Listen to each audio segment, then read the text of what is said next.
Salut les rêveurs, c'est Kyleson et j'ai le plaisir de vous présenter une mini-campagne que j'ai fait vivre à mes joueurs du monde des ténèbres et plus particulièrement Vampire la Mascarade.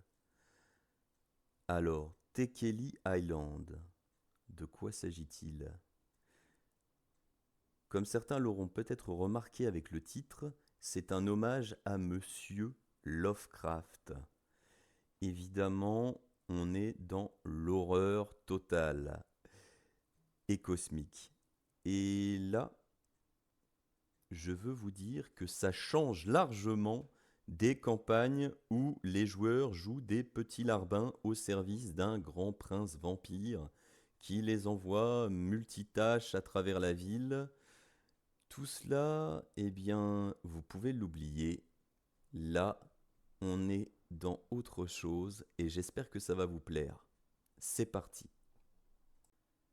Quatre vampires se réveillent dans la poussière d'un manoir colonial en ruine. Ils ne se connaissent pas. Pire, leur mémoire semble altérée. Ils essaient de s'accrocher à ce qu'ils savent. Leur prénom, c'est un début. Joseph, Tony, Shane, Damian. Certains se souviennent des lueurs de New York, de leur vie en Roumanie, en Italie ou en Corée. Qu'est-ce qu'ils font ici? La soif commence à se faire sentir. Ils sont des vampires. Leur soif se charge de le leur rappeler. Cela, ils ne l'ont pas oublié. Le manoir est sinistre. Des traces d'incendie, des pentacles, des runes prouvent des événements tragiques. En explorant, ils trouvent même des cellules cachées avec des fers rouillés et des traces de sang séché. À l'extérieur, les animaux de la jungle vivent leur vie. Des singes capucins, des babiroussas et autres perroquets s'y déplacent. À bien y regarder, la jungle elle-même souffle un vent sinistre. Des cordes nombreuses sont accrochées au tronc d'arbres. On peut apercevoir les cordes de pendus. Les vampires ne veulent pas s'y attarder. En quelques kilomètres, ils atteignent un village primitif. Ils ne tardent pas à s'infiltrer dans une hutte pour se nourrir sur des dormeurs. La population locale semble indonésienne. Leur visage d'étrangers risque de poser problème. En se déplaçant furtivement, les vampires découvrent une vie bien différente. Un tourne-disque dans un bar, de la musique et de l'électricité, puis une petite ville. Non, plutôt un village amélioré, dont certaines influences sont clairement européennes. Avec patience, les vampires découvrent les rites et la manière de vivre locale. La plupart des gens parlent indonésien, mais une petite communauté européenne existe. Les joueurs y apprennent que l'île se nomme Tekeli Island et qu'on ne peut pas s'en échapper. Les gens qui y vivent sont les descendants du naufrage d'un navire hollandais il y a plusieurs siècles ou de quelques autres naufrages.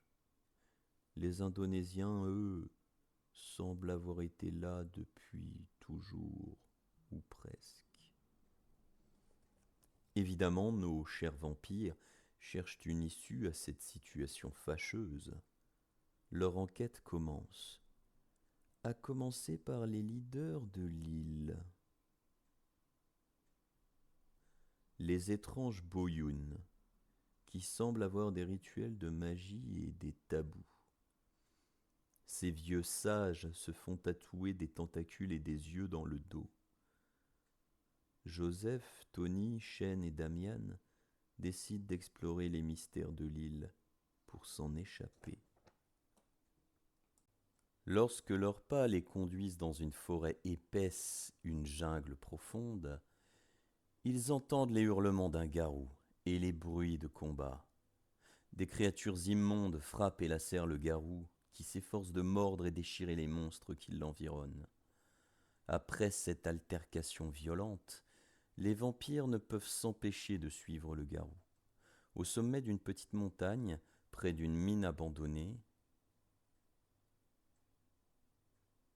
ils abordent le garou sous forme humaine. C'est un jeune Indonésien qui se nomme Rajan. Il leur avoue être prisonnier depuis plus d'1 an sur cette île maudite. Il parle des traditions étranges des Boyouns qui abandonnent des enfants difformes dans la forêt. Les enfants de la forêt. Il évoque également un spectre qui hurle dans un phare sur la côte plus au nord. Avec l'autorisation du garou, les vampires décident de s'installer prudemment dans la mine.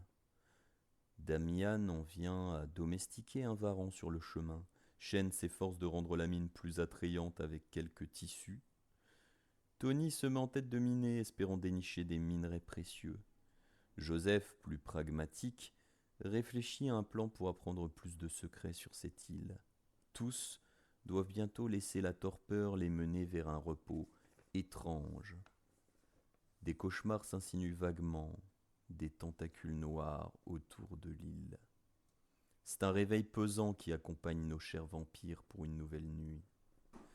Sous les conseils de Joseph, les vampires s'aventurent vers la côte et le phare.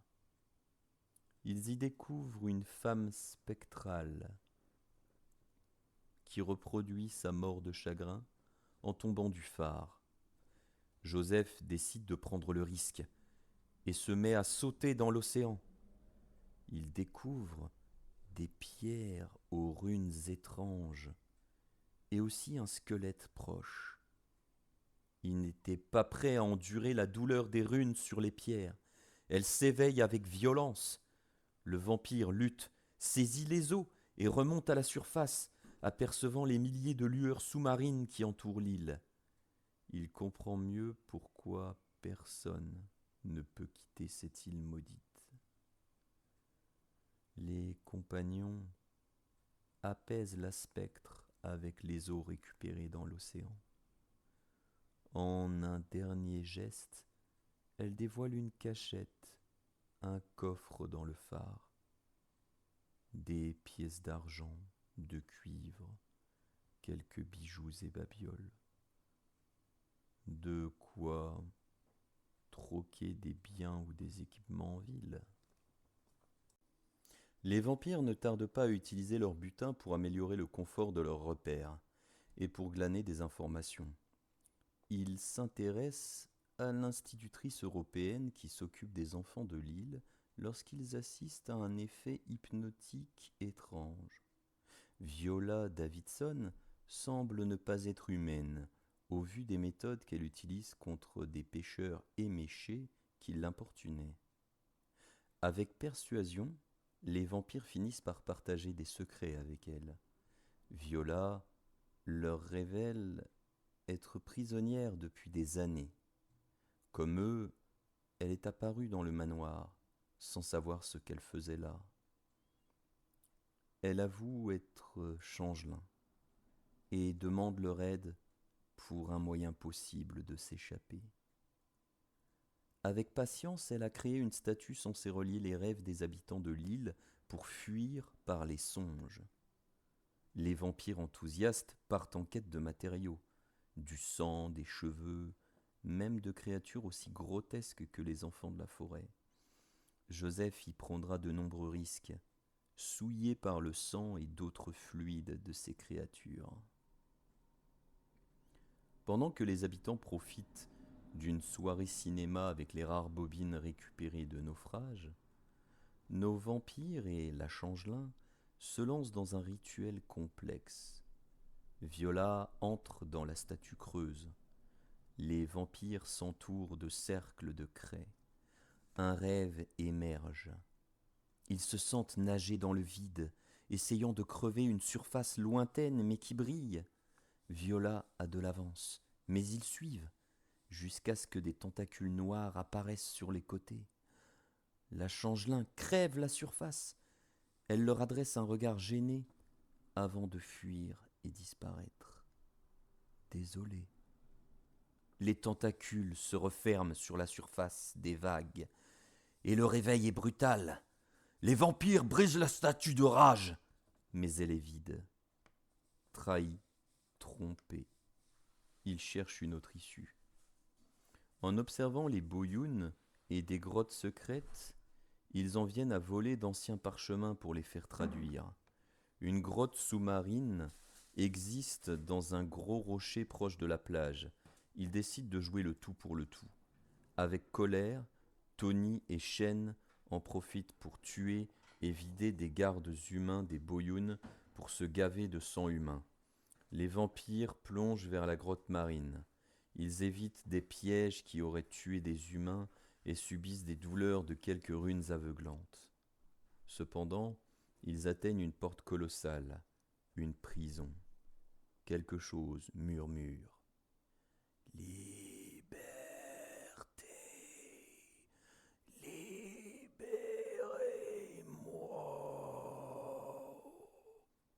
Tony, Damian et Shen ne tiennent plus en place. Quoi qu'il arrive, autant le faire. Joseph est plus inquiet. Activant des runes anciennes, la porte s'ouvre. Une créature innommable en sort, masse noire, frétillante et changeante de tentacules et d'yeux. Elle tue Tony, Damian et Shen. Mais elle sent la souillure de Joseph. Elle enfonce ses tentacules dans la gorge du vampire, qui tombe inconscient.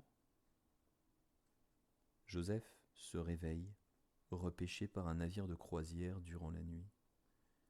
Il erre sur le pont, aperçoit une télé qui parle d'une île volcanique qui vient de se réveiller au large de l'Indonésie. Un marin affirme à Joseph : « Vous avez vraiment de la chance qu'on vous ait repêché. Enfin, tout ira bien maintenant. » Joseph ne dit rien. Une voix dans son crâne lui parle. « Tu es à moi maintenant. Je veux voir ce monde. » Joseph murmure.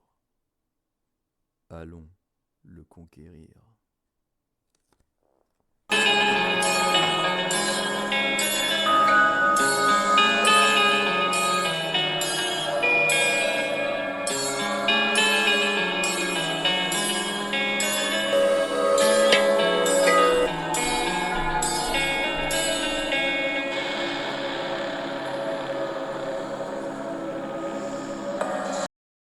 Hé, fais pas ton rat, n'oublie pas de cliquer.